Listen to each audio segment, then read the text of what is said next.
Hey, Christ Church, what an amazing service we had today. And guess what? Today was the first service at a Monkey Bar, our church at the bar. We're so excited. We gave so much information. We shared that throughout the service. And today we start a new series, The Seven Letters to the Seven Churches, from the book of Revelation. Take a look at it.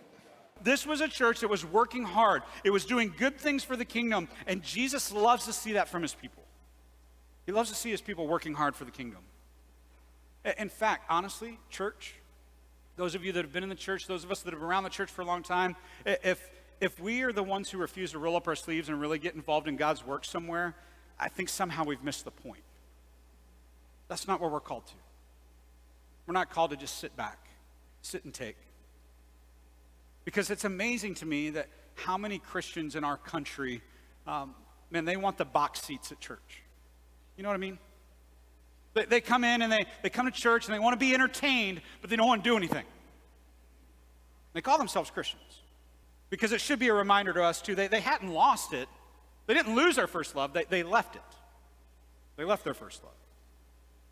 They still had their sound doctrine. They had sound doctrine. They still had strong ministry. They were known throughout the area, but their first love, their hot passion and fervor for Jesus and the way had gone cold. Gone absolutely cold. The initial motivation for all the great things they had done had begun to fade. It started to go away. The church, sure, it had its doctrine, it had its practice, but it lost its desire and passion for Christ's purpose. And that was tragic because this has been a great church. See, if we lose our love for him as a church, Jesus says, I'll come remove my lampstand from you, is what he says. By the way, I don't ever want to be a church that Jesus removes his lampstand from. What Jesus is really saying is that the Lord would rather have no church than a church that's just going through the motions.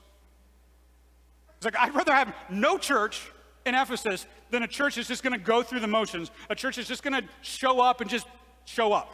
I would like to encourage you to take advantage of this opportunity. If you're not able to be here this Sunday, just click on the link below and watch the full service. It was a powerful message. I would encourage you to listen with your family and friends. Just gather around, take some time, and after you watch the message, talk about it. Have a little discussion group and see what God is doing in your heart through this new series. Also, if you didn't have a chance, you can give. We are sharing a link right here.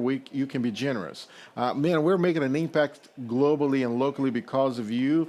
And I would love to encourage you to continue to do that. Just click on the link below. And I hope to see you here next week.